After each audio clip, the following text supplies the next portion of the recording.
আল্লাহকে ডাক দিয়ে বলে, মালিক, আপনি আমার এই সিংহাসনে বসাইছেন, আমি তো এই সিংহাসনে বসার উপযুক্ত না। আপনি আমারে দয়া করছেন, মায়া করছেন গো মালিক, এই সিংহাসনের মালিক বানাইছেন। ও মালিক, আপনি আমার একটা আংটি দিছেন, একটা তরবারি দিছেন, যে আংটি আর তরবারি দিয়ে আমি এই পুরা পৃথিবী শাসন করব। এই বাচ্চা সুলাইমান সমস্ত ভাইদেরকে, সমস্ত মানুষদের ডাকলেন, সমস্ত মানুষদের ডেকে বলে, সাবার মানুষেরা, আমি তোমাদেরকে একটা কথা বলতে চাই। সেই কথাটা হইল, আমাকে আল্লাহ এই ক্ষমতা দান করছে, তোমরা যদি অপরাধ করো, তোমরা যদি অন্যায় করো, তাহলে মনে রাখো আমি আংটির মাধ্যমে সব দেখতে পারবো। আল্লাহু আকবার। এবং শুধু তাই নয়, তোমরা যদি অন্যায় করো, আমার এই তরবারি সরাসরি তোমাদের কল্লা কেটে ফেলবে। আপনারা সবাই ভালো আছেন? যদি ভালো থাকেন তাহলে সালামের জবাব আরো জোরে দেওয়া উচিত ছিল। কথা বলেন ঠিক কিনা? আমি আবারও সালাম দিব। সুস্থ মানুষের মতন সালামের জবাব দিতে পারবেন তো ইনশাআল্লাহ? ইনশাআল্লাহ। আসসালামু আলাইকুম ওয়া রাহমাতুল্লাহি ওয়া বারাকাতুহু। আলহামদুলিল্লাহ আলহামদুলিল্লাহি নাহমাদুহু ওয়া নাস্তাঈনুহু ওয়া নাস্তাগফিরুহু ওয়া নাউযু বিল্লাহি মিন শুরুরি আনফুসিনা ওয়া মিন সাইয়্যিআতি আ'মালিনা। من يهده الله فلا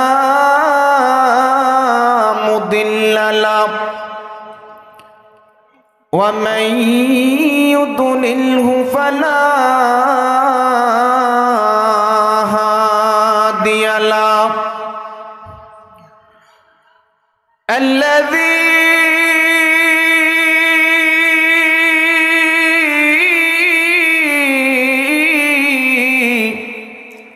أرسل رسوله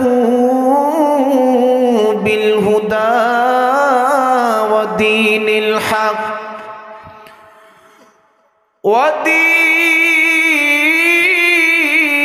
الحق ليظهره على الدين كله وكفى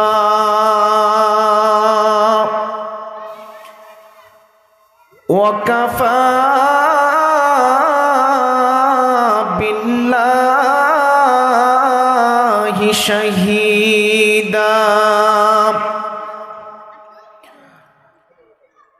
أما بعد فقد قال الله تبارك وتعالى: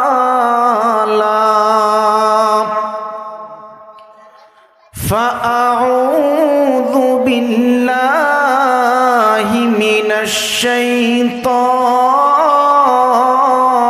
الرجيم.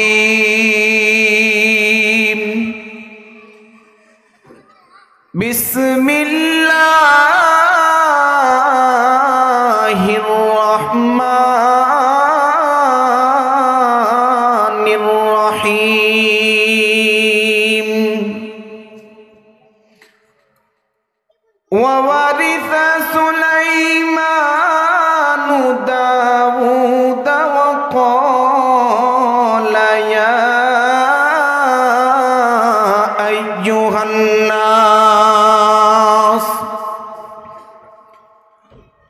وقال يا أيها الناس علمنا منطق الطير وأوتينا من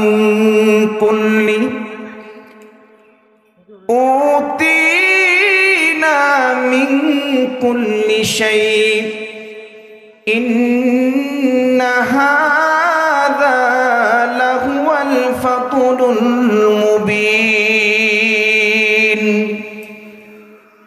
وقال النبي صلى الله عليه وسلم القرآن حجة لك أو عليك وقال الله تبارك وتعالى إن الله وملائكته يصلون على النبي يا أيها الذين آمنوا صلوا عليه وسلموا تسليما আমাদের কারো জবান বন্ধ থাকবে না, আমরা সকলেই দুরূদ শরীফ পড়ব তো ইনশাআল্লাহ। যে ব্যক্তি দুরূদ শরীফ পড়ে আল্লাহ রাব্বুল আলামিন তার উপর 10 বার রহমত নাজিল করে। এই জন্য আমরা সকলে দুরূদ শরীফ পড়ব। আল্লাহুম্মা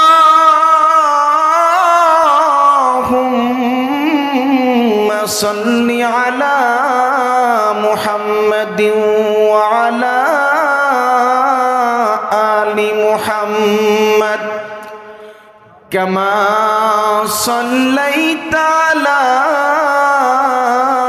ইব্রাহিম ওয়া আলা إبراهيم إنك حميد مجيد اللهم بارك على محمد وعلى آل محمد كما باركت على إبراهيم وعلى آل إبراهيم إنك حميد مجيد صلى الله عليه وسلم। গোয়ালখালী কেন্দ্রীয় বড় জামে মসজিদ এর উদ্যোগে 11তম বার্ষিক ওয়াজ ও দোয়ার মাহফিলের সম্মানিত সভাপতি, আমার মসজিদের সভাপতি এবং মাহফিলেরও সভাপতি, আলহামদুলিল্লাহ জোরে বলেন, হাজী মোহাম্মদ মঞ্জুর হোসেন, বিশিষ্ট সমাজসেবক এবং সভাপতি, গোয়ালখালী কেন্দ্রীয় জামে মসজিদ। আজকের মাহফিলের প্রধান অতিথি আলহাজ মোহাম্মদ আমানুল্লাহ আমান সাহেব, সাবেক সংসদ সদস্য ও মাননীয় প্রতিমন্ত্রী। আজকের মাহফিলের প্রধান বক্তা মুফতি সাইদ আহমদ কলরব সাহেব, আমার সাথে কথা হয়েছে, অতএব খুব দ্রুতই আমাদের মাঝে চলে আসবেন। অতএব আমরা এখনো যারা বাইরে ঘোরাফেরা করতেছি, আমরা অতি দ্রুতই মাহফিলের প্যান্ডেলে চলে আসি। আল্লাহ সবাইকে কবুল করুক, জোরে বলেন আমিন। এবং আরো যিনি বয়ান করবেন মাওলানা মুফতি মাসুম বিল্লাহ ইমদাদি সাহেব, এবং মাগরিবের পরে যিনি আলোচনা করেছেন আমার মসজিদের সম্মানিত ইমাম সাহেব হাফেজ মাওলানা মুফতি এনামুল হাসান শিবলি, এবং তার আগে আপনাদের এই এলাকার গর্ব তিনিও আলোচনা করেছেন হাফেজ মারুফ সাহেব। অতএব যারাই আলোচনা করেছেন এবং আলোচনা করবেন, আল্লাহ সবার আলোচনাকে কবুল করেন, জোরে বলেন আমিন। এবং এশারের পরে এবং আমার আগে যিনি আলোচনা করেছেন মুফতি হাসনাইন সাহেব, আল্লাহ রাব্বুল আলামিন তার হায়াতের মধ্যে বরকত বাড়ায় দেখ, জোরে বলেন আমিন। এবং আপনারা তো সকলে আমারে চিনেনি, আমি মুফতি ইয়াসিন আরাফাত মাহমুদি, আপনাদের দীর্ঘ 3 বছর 3.5 বছর যাবৎ আপনাদের গোয়ালখালী কেন্দ্রীয় জামে মসজিদের খতিবের দায়িত্ব পালন করতেছি। তো আমি অল্প সময় কিছু কথা বলবো। আমি অল্প সময় কথা বলার মাঝেই সাইদ আহমদ সাহেব আপনাদের মাঝে উপস্থিত হয়ে যাবেন। গত বছর কোরআনের পাখি খ্যাতিমান বক্তা আব্দুল খালেক শরীয়তপুরী সাহেব বয়ান করেছিলেন। আপনাদের ভালো লাগছে কি লাগে নাই? জোরে বলেন। এই বছর আপনারা বলেছেন আমরা সাইদ আহমদ সাহেবের বয়ান শুনতে চাই, আমরা চেষ্টা করেছি তাকে আনার জন্য। একটা বক্তা দাওয়াত দেওয়া কতটা কষ্ট এটা আপনারা বুঝবেন না। ভালো মানের একটা বক্তা দাওয়াত দিতে গেলে 5 মাস 6 মাস আগে তার সাথে দেখা করতে হয়, কথা বলতে হয়, যোগাযোগ করতে হয়, দৌড়াদৌড়ি করতে হয়। এই গোয়ালখালীর কমিটি বৃন্দ তারা চেষ্টা করেছে, আপ্রাণ চেষ্টা করেছে আপনাদের যেন সুন্দর একটা মাহফিল আপনাদেরকে, আপনারা টাকা দিয়ে পয়সা দিয়ে শ্রম দিয়েছেন। আল্লাহ রাব্বুল আলামিন আপনাদের এই টাকা পয়সা শ্রমকে কবুল করে নেক। জোরে বলেন আমিন। এবং বিশেষ করে আজকের এই মাহফিলে আমাদের বাকের মেম্বার সাহেব উপস্থিত আছেন। আল্লাহ তার হায়াতের মধ্যে বরকত বাড়ায় দেখ। জোরে বলেন আমিন। আমার মসজিদ বিন্দর কমিটি সবাই উপস্থিত আছেন। তার মধ্যে আমার জন্মদাতা পিতা আমার বাবা তিনিও আজকে উপস্থিত আছেন। জোরে বলেন আলহামদুলিল্লাহ। সারা বছর আসার সুযোগ হয় না, মাহফিলের উদ্দেশ্যে আসছে। সন্তানের বয়ান শুনবে, এই সৌভাগ্য কতজনের হয়? কথা বলেন ঠিক কিনা? এবং আমার মতন সন্তানের কয়জন সৌভাগ্য হয় বাবাকে পাশে রেখে বয়ান করার? কথা বলেন ঠিক কিনা? আমি আজকে ভাগ্যবান, আমি আজকে সৌভাগ্যবান যে আমার বাবাকে পাশে রেখে আপনাদের সামনে কোরআনের আলোচনা করার সুযোগ আল্লাহ আমাকে দিয়েছেন। কথা বলেন ঠিক কিনা? এখানে অনেক মানুষ আছেন, এক সময় টাকা ছিল না, গাড়ি ছিল না, বাড়ি ছিল না, ব্যবসা ছিল না, বাবা ছিল। আজকে সব আছে, বাবা নাই। কথা বলেন ঠিক কিনা? আজকে সব আছে, মা নাই। কিন্তু আলহামদুলিল্লাহ আল্লাহ রাব্বুল আলামিন আমার মাও রেখেছেন, আমার বাবাকেও রেখেছেন। আলহামদুলিল্লাহ। জোরে বলেন। আল্লাহ রাব্বুল আলামিন আমাদের যাদের মা বাবা এখনো বেঁচে আছে তাদের হায়াতের মধ্যে আল্লাহ বরকত বাড়ায় দেখ। জোরে বলেন আমিন। অতএব অল্প সময় আলোচনা করব, এর মধ্যেই আমাদের সাইদ আহমদ সাহেব চলে আসবেন ইনশাআল্লাহ। 9:30 থেকে 10টার মধ্যেই তিনি উপস্থিত হবেন। আপনারা যারা এখনো রাস্তাঘাটে ঘোরাফেরা করতেছেন অতি দ্রুতই প্যান্ডেলে চলে আসেন। আল্লাহ রাব্বুল আলামিন কবুল করে নেক। জোরে কোন আমিন। আমি আপনাদের সামনে একটা সূরা তাফসীর করব, একেবারে সংক্ষেপ। আজকে কমিটি সভাপতি সাহেব জিজ্ঞেস করতেছেন যে হুজুর কোন বিষয়ে ওয়াজ করবেন? হুজুর আজকে যে কোনো একটা সূরা তাফসীর করেন। আমরা অনেক সূরা তাফসীর শুনছি, সূরা নামলের তাফসীর শুনি নাই। আপনি আমাদেরকে সূরা নামলের তাফসীর শোনান। এই জন্য সংক্ষিপ্ত আকারে সূরা নামলের তাফসীরটা আপনাদের সামনে পেশ করব। আল্লাহু আকবার। জোরে বলেন। সূরা নামল, এই নামল শব্দের অর্থ হচ্ছে পিপিলিকা। নাম কি? আরো জোরে, আরো জোরে। এই সূরার নামকরণটা পিপিলিকা কেন করলো? এই যে সূরাতু নামল,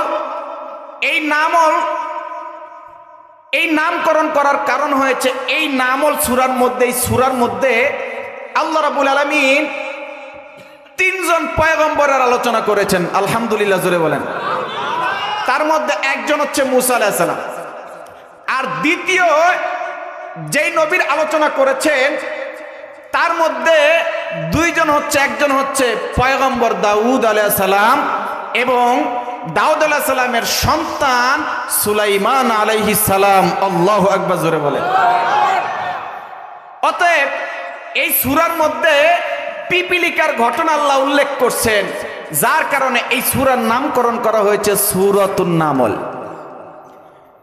তাফসীরের মধ্যে আসছে এই সূরা যদি কেউ ঘুমের ঘরে স্বপ্ন দেখে যে আমি সূরা নামল পড়তেছি, আল্লাহ রাব্বুল আলামিন তাকে সমাজের রাজত্ব এবং দেশের রাজত্ব দান করবেন। কোন ব্যক্তি যদি স্বপ্ন দেখে যে আমি ঘুমের ঘরে সূরা নামল তেলাওয়াত করতেছি, অতি দ্রুতই সে সমাজের দায়িত্ব অথবা দেশের দায়িত্ব আল্লাহ তাকে দান করবেন। এই যে সূরা নামল, এই নামল শব্দের অর্থ পিপিলিকা। আল্লাহ রাব্বুল আলামিন সারা এই পৃথিবীর মধ্যে 4টা কিতাব নাজিল করেছেন। কয়টা? তার মধ্যে একটা হচ্ছে কুরআন। কথা বলেন ঠিক কিনা? তাওরাত, জাবুর, ইনজিল, যাদের উপরে কিতাব নাজিল করা হয় তাদেরকে রাসূল বলা হয়। তাদের মধ্যে একজন হচ্ছে দাউদ আলাইহিস সালাম, যার উপর আল্লাহ জাবুর কিতাব নাজিল করেছেন। আল্লাহু আকবার, জোরে বলেন। এই পয়গম্বর দাউদ আলাইহিস সালাম 165 বছর, কত বছর? 165 বছর 8টা দেশের প্রেসিডেন্ট আল্লাহ দাউদ আলাইহিস সালামকে বানাইছিলেন। এই দাউদ আলাইহিস সালাম যখন দেখলেন যে তিনি মৃত্যুবরণ করবেন, আল্লাহ বললেন, ও দাউদ, তোমার মৃত্যুর সময় হয়ে গেছে। এই দাউদ আলাইহিস সালাম আমার আল্লাহকে বললেন, ও মালিক, আমাকে আপনি মৃত্যু দান করবেন, আমার দুঃখ নাই, তবে আমাকে যে চেয়ার দান করেছেন এই চেয়ার আমি কাকে দিয়ে যাব? এর উত্তরাধিকার ওয়ারিস তার দিয়ে যান। সুবহানাল্লাহ, জোরে কোন, আরো জোরে কোন। আমাকে একটা ওয়ারিস দিয়ে যান। আমার আল্লাহ বললেন, ও দাউদ পয়গম্বর, আপনি টেনশন করেন না, আপনাকে আমি একজন ওয়ারিস দিয়ে যাব। সেই ওয়ারিসটার নাম কি? ওয়ারিসা সুলাইমান। আল্লাহু আকবার, জোরে বলেন। দাউদ আলাইহিস সালাম বললেন, ও আল্লাহ, আপনি আমাকে, আমার 19 জন সন্তান, দাউদ আলাইহিস সালামের সন্তান ছিলেন 19 জন। কতজন? এই 19 জন সন্তান ছিলেন। এই 19 জন সন্তান, তার মধ্যে বড় জন সন্তান ছিল, তিনি বলতো, বাবা আপনার চেয়ারটা আমারে দেন, আপনার চেয়ারটা আমারে দেন। সুলাইমান আলাইহিস সালাম তিনি কিছুই বলতেন না। সুলাইমান আলাইহিস সালাম 19 ভাইদের মধ্যে সর্বকনিষ্ঠ, সব থেকে ছোট ভাই ছিলেন সুলাইমান আলাইহিস সালাম। আমার যুবক ভাইরা ও আমার বৃদ্ধ বাবাজিরা, এখন দিলটা নরম করে দিবেন। এই পয়গম্বর দাউদ আমার আল্লাহকে ডাক দিয়া বলে, মালিক,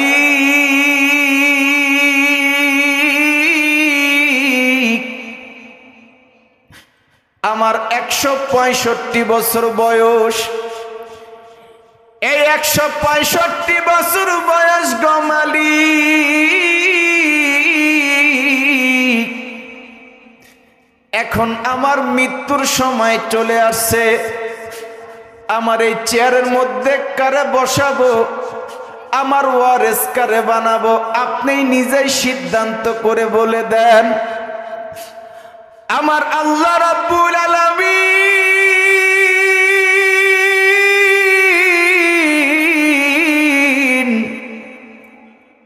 এই পয়গম্বর দাউদকে ডাক দিয়া বলে, পয়গম্বর দাউদ, আমি আপনার কাছে 3টা জিনিস পাঠাবো। এই 3টা জিনিসের মধ্যে 1 নাম্বার হচ্ছে চিঠি, 2 নাম্বারে হচ্ছে একটা আংটি, 3 নাম্বারে হচ্ছে একটা তরবারি। এই 3টা জিনিস আমি একটা বাক্স করে আপনারে পাঠাবো। আল্লাহু আকবার, জোরে বলে। রাব্বুল আলামিন একটা বাক্সের মধ্যে এই 3টা জিনিস পাঠায়া পয়গম্বর দাউদের কাছে পাঠায়া দিছে। জিবরাইলের মাধ্যমে যখন দাউদ আলাইহিস সালামের কাছে আসছে, পয়গম্বর দাউদ এই বাক্সটা যখন খুলছে, খুলেই দেখে 1 নম্বরে একটা চিঠি। কি? আরো জোরে, কি? 2 নম্বরে একটা আন্টি, 3 নম্বরে একটা তরবারি। এই 3টা জিনিস পাঠিয়ে দিছে। এই পয়গম্বর দাউদ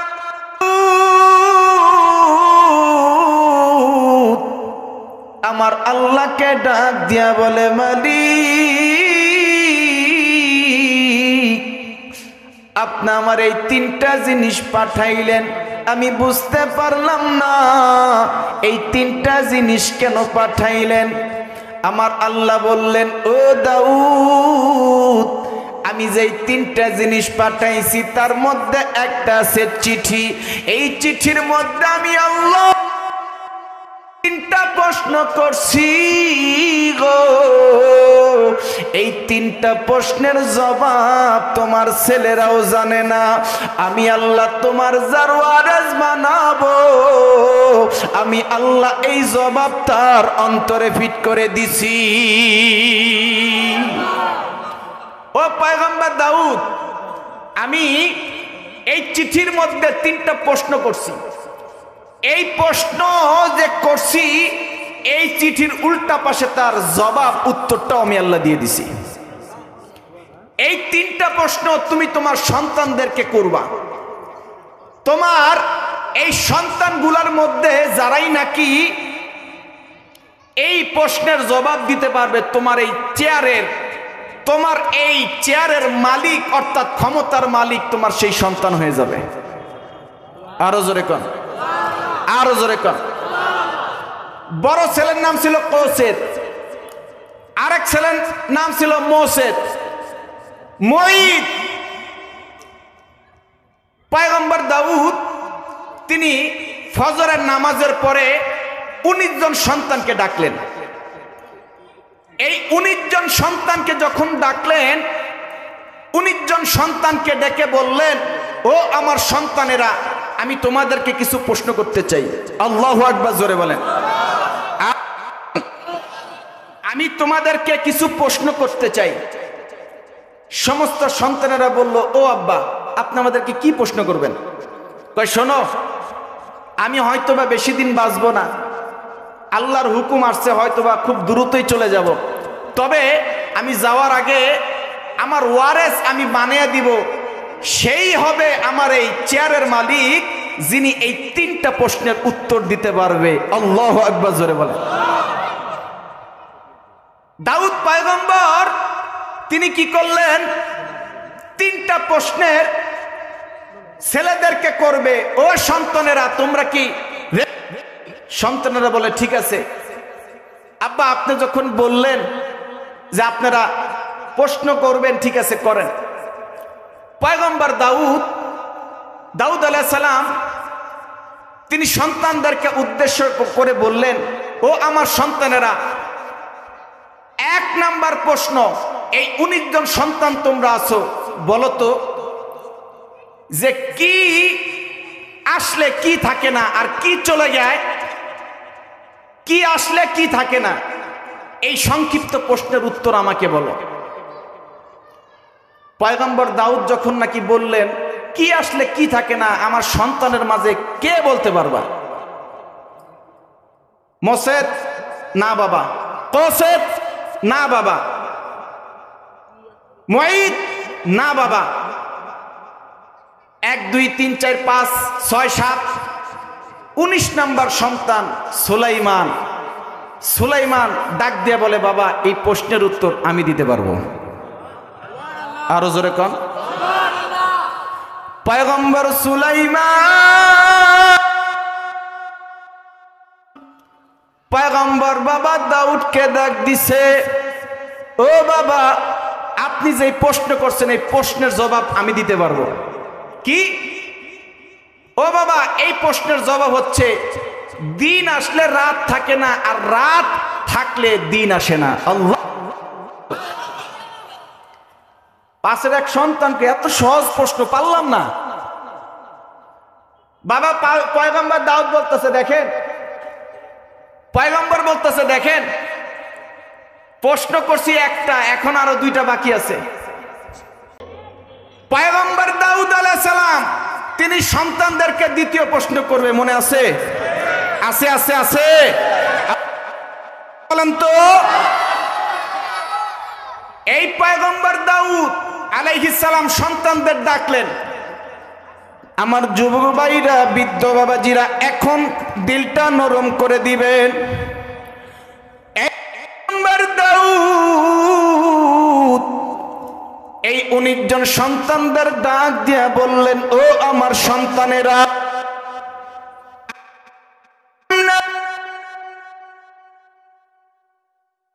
এক নাম্বার প্রশ্ন করছি, প্রশ্নের জবাব দিছে আমার কনিষ্ঠ ছেলে সুলাইমান। এবার আমি তোমাদের সামনে 2 নম্বর প্রশ্ন করব। 2 নম্বর প্রশ্ন হচ্ছে, তোমরা বলো তো আমার সন্তানেরা, কোন জিনিস দেখলে মানুষের অন্তরে ভয় লাগে? এই সন্তানদের মধ্যে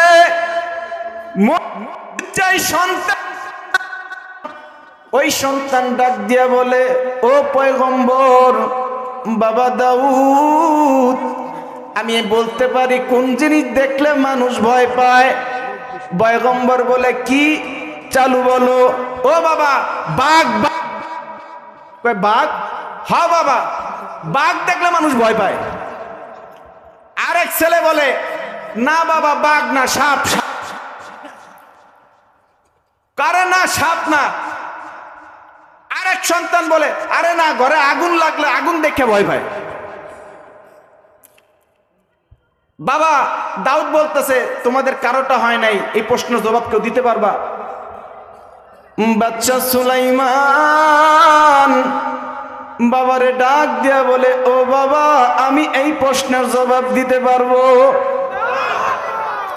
এই প্রশ্নের জবাব হচ্ছে, বাবা, মৃত লাশ যখন মানুষ দেখে তার কলিজার মধ্যে ভয় লেগিয়া যায়, যেই ভয় আর কোনো দিন অন্তর থেকে যায় না।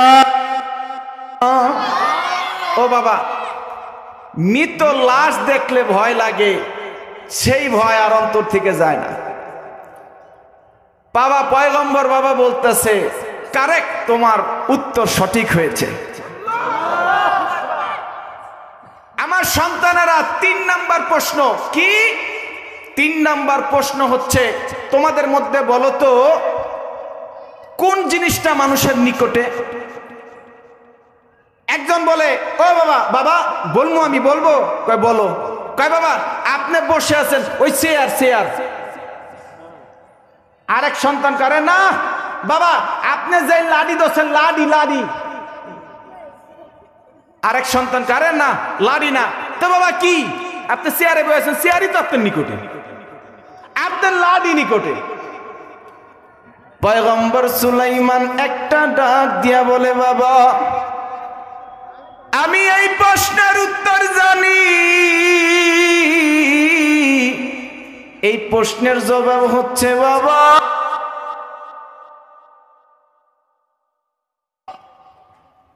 মৃত্যু। কারণ মৃত্যু মানুষের এতটাই নিকটে, এর চাইতে নিকটে আর কোনো মানুষ কিছু নাই। একটা মানুষের সবচাইতে নিকট হচ্ছে মৃত্যু। মৃত্যুর চাইতে নিকটে কোনো মানুষের কিচ্ছু নাই। কথা বলেন ঠিক কিনা? কে কখন মারা যাবে কেউ বলতে পারে না। সেকেন্ডের ব্যবধানে 1 সেকেন্ড গ্যারান্টি কেউ দিতে পারবে? কথা বলেন, কেউ দিতে পারবে না। পয়গম্বর দাউদ পৃষ্ঠাটা উল্টে দেখে, যে চিঠির মধ্যে যে প্রশ্ন করছে, প্রশ্নের পিছে উত্তরগুলা ঠিক তাই। আল্লাহ, এখন বাদশা সুলাইমানের এই ক্ষমতা স্থায়িত্ব হয়ে যাবে। আল্লাহু আকবার, জোরে বলেন। পয়গম্বর দাউদ তিনি বললেন, ও আমার সন্তান, এই 19 জন সন্তানের মধ্যে আমার ওয়ারেস, এই ক্ষমতার চেয়ার আমি বাদশা সুলাইমানকে দান করে দিলাম। শুধু তাই নয়, এই ক্ষমতায় যে তোমাকে আল্লাহ বসাইছে, আল্লাহ তোমার জন্য 2টা জিনিস পাঠাইছে। একটা হইছে আংটি, আরেকটা হইছে তরবারি। কি? একটা হচ্ছে আংটি, আরেকটা হচ্ছে তরবারি। বাদশা সুলাইমান আল্লাহকে ডাক দিছে, ও মালিক, আমার বাবা 8টা দেশের প্রেসিডেন্ট, আমি হচ্ছি পুরা দেশের প্রেসিডেন্ট। এত বড় রাষ্ট্র আমি কেমনে চালামু? আমার যুবক ভাইরা, বৃদ্ধ বাবাজিরা, বাচ্চা সুলাইমান পয়গম্বর দাউদকে ডাক দিয়া বলে, বাবা আপনি 8টা দেশের প্রেসিডেন্ট, আপনি এই দেশ চালাইতে হিমশিম খাইছেন। ও পয়গম্বর,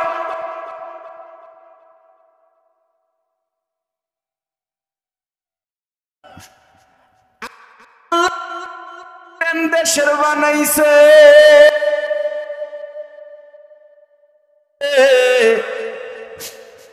আমি এত বড় দেশের প্রেসিডেন্ট কেমনে দেশ সামলাবো? আমার আল্লাহ বাদশা সুলাইমানকে ডাক দিয়া বলে, সুলাইমান তুমি টেনশন কইরো না, আমি আল্লাহ তোমারে কন্ট্রোল করার জন্য একটা তরবারি পাঠাইয়া দিছি। ও সুলাইমান, তুমি এই দেশের মধ্যে তোমার একটা আন্টি পাঠিয়ে দিছি, এই আন্টি দিয়েই তুমি দেশ নিয়ন্ত্রণ করবা। বাসুলাইমা দাদা মুলকে পারি, বাসুলাইমা দাদা মুলকে সরওয়ারি, শুধু মতে আয় খাতে মসজিদে পরি। বাসুলাইমা দাদা মুলকে সরওয়ারি, শুধু মতে আয় খাতে মসজিদে পরি। ও বাচ্চা সুলাইমান, আপনারে একটা তরবারি দিছি, একটা আংটি দিছি, এই আংটি দিয়ে আপনি পুরা পৃথিবী নিয়ন্ত্রণ করবেন। আরো জোরে কর। এই যেই তরবারি দিছি, এই তরবারি দিয়ে আপনার পুরা পৃথিবী নিয়ন্ত্রণ করবেন। যে অন্যায় করবে এই তরবারি গিয়ে তারে 2 টুকরা করে ফেলবে।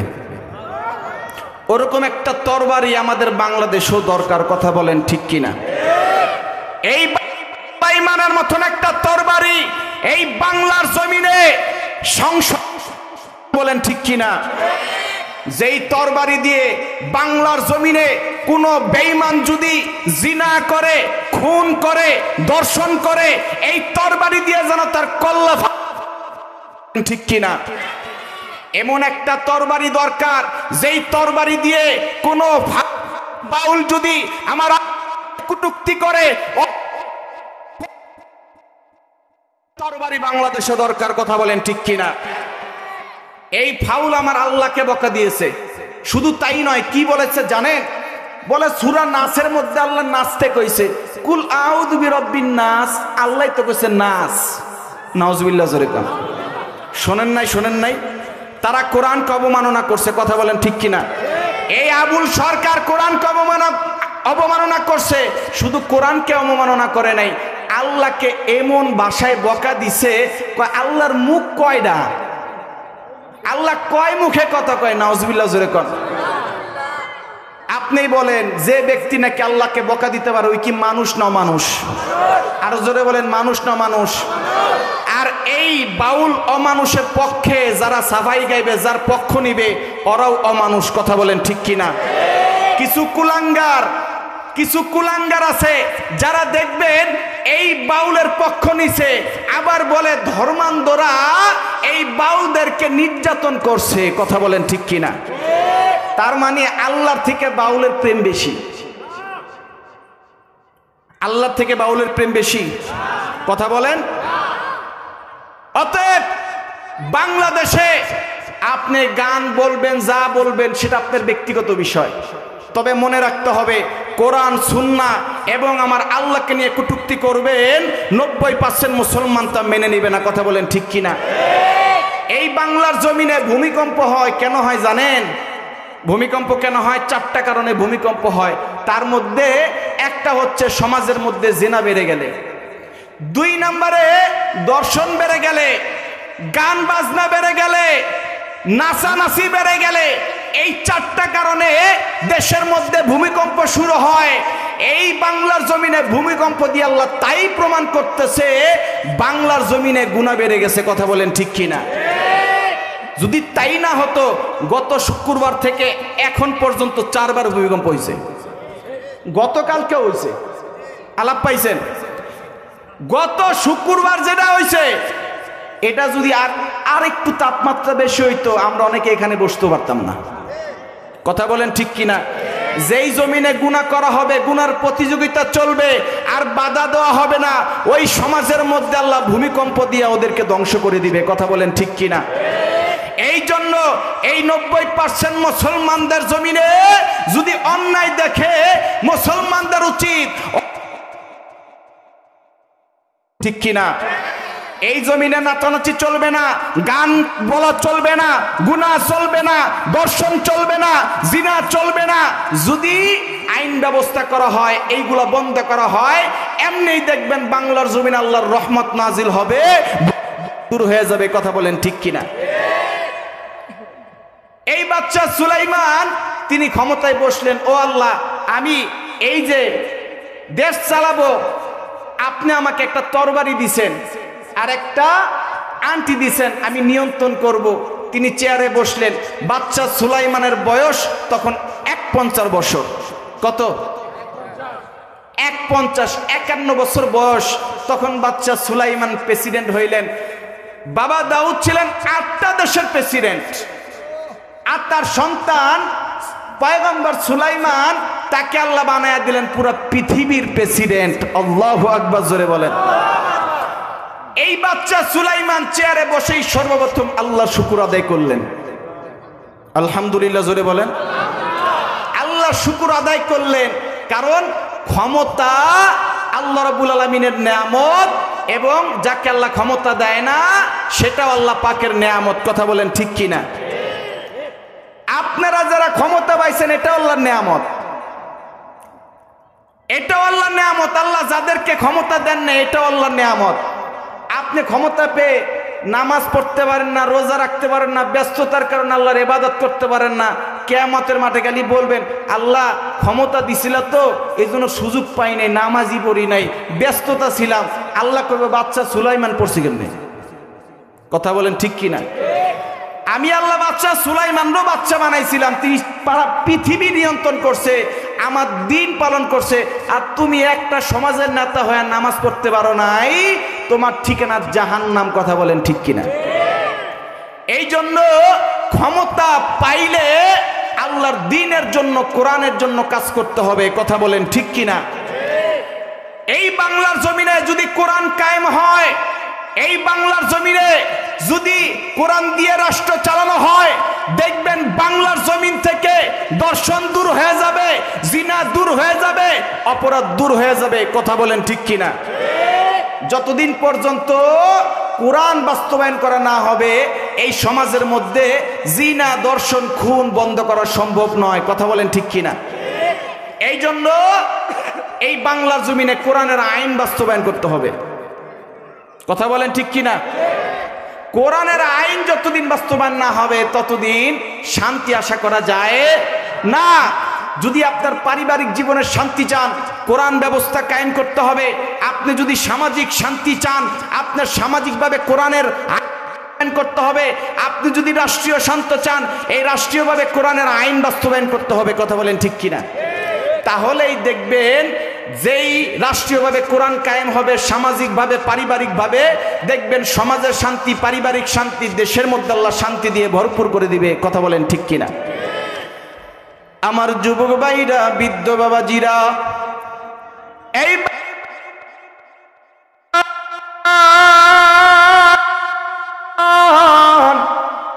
আমার আল্লাহকে ডাক দিয়ে বলে, মালিক, আপনি আমার এই সিংহাসনে বসাইছেন, আমি তো এই সিংহাসনে বসার উপযুক্ত না।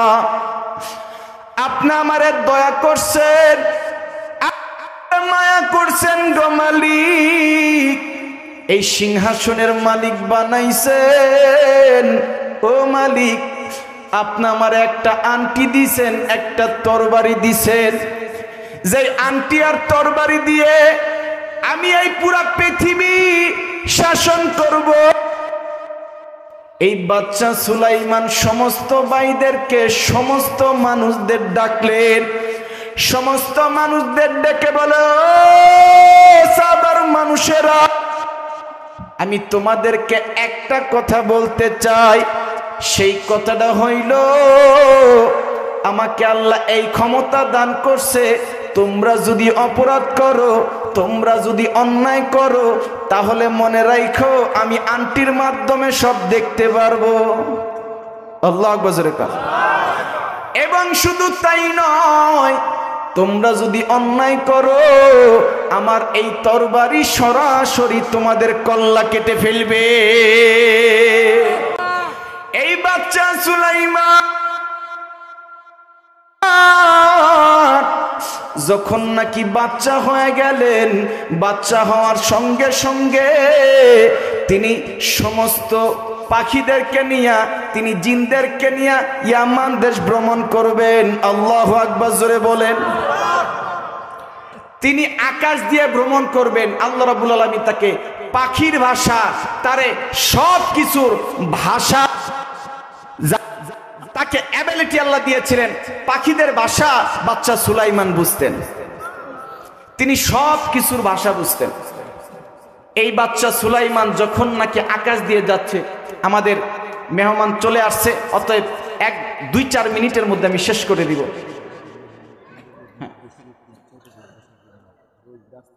বলে দিচ্ছি, এই বাচ্চা সুলাইমান যখন আকাশ দিয়ে ইয়ামান দেশে ভ্রমণ করতেছে, এই ভ্রমণ করার সময় গর্তের পিপিলিকা এই আশপাশের পিপিলিকাদের বলতেছে, দেখ বাচ্চা সুলাইমান ভ্রমণ করতেছে। যখন নাকি এই কথা বলছে, সমস্ত পিপিলিকারা বলতেছে, দেখ বাচ্চা সুলাইমানের দিকে যেভাবে তাকায় আসোস, এইভাবে যদি তাকায় থাকোস, মনে রাখিস যে কোনো মুহূর্তে আল্লাহ বাচ্চা সুলাইমানরা আমাদের উপর ফালাই দিব। বাচ্চা সুলাইমান ওই নিচের পিঁপড়ার কথা বাচ্চা সুলাইমানের কানে চলে গেছে। আরো জোরে বলেন। বাচ্চা সুলাইমান বলতেছে, ও পিপিলিকা, আমি আকাশ দিয়ে যাচ্ছি, তোর দিকে তো আমি কোনো সমস্যা করতেছি না, তা আমারে ডিস্টার্ব করলি কেন? ওই তলহিয়া পিপিলিকা বলতেছে, ও বাচ্চা সুলাইমান, আসলে আমার পিপিলিকাগুলা আপনার দিকে এমন ভাবে তাকায় আছে, তাকায় থাকতে থাকতে তারা আল্লাহর নাম ভুলে গেছে। আল্লাহর নাম যখন ভুলে গেছে, আমি ভাবতাছি মনে হয় আল্লাহ রাব্বুল আলামিন আপনারা আমাদের উপরে ফালায়া পিষে মেরে ফেলবে। সুবহানাল্লাহ, আমাদেরকে মেরে ফেলবে, এই জন্য আমি ভয় করতেছি। বাচ্চা সুলাইমান মুস্কি হেসে দিলেন। ও যুবক ভাই, বৃদ্ধ বাবাজিরা, এখানে একটা কথা মনে রাখতে হবে, পিঁপড়া বুঝতে পারলো আমরা বাচ্চা সুলাইমানের দিকে তাকায় আছি। এই দৃশ্য দেখে যদি আল্লাহ বেজার হয়ে যায়, আমরা যদি আল্লাহ স্মরণ থেকে দূর হয়ে যাই, আল্লাহ বাচ্চা সুলাইমানদের আমাদের উপর থেকে ফেলে মেরে ফেলবে। ও মানুষ, ও বাংলাদেশের মানুষ, একটা কথা মনে রাখতে হবে, এই যে ভূমিকম্প হয় এমনি এমনি হয় না, আমরা আল্লাহর স্মরণ থেকে দূর হয়ে গেছি, এই জন্য ভূমিকম্প আল্লাহ দিচ্ছে। কথা বলেন ঠিক কিনা? আমরা আবারও যদি আল্লাহর স্মরণে মুগ্ধ হয়ে যাই, আল্লাহর ইবাদতে মশগুল হয়ে যাই, নামাজ পড়ি, রোজা রাখি, দিন পালন করি, দেশের মধ্য থেকে আল্লাহ ভূমিকম্প এমনিই দূর করে দিবে। কথা বলেন ঠিক কিনা? এই জন্য বলছে যে কোনো সময় 8 ভূমিকম্প হইলে 72,000 বিল্ডিং ভেঙে পড়বে। আল্লাহ আমাদেরকে হেফাজত করুক। জোরে বলেন আমিন।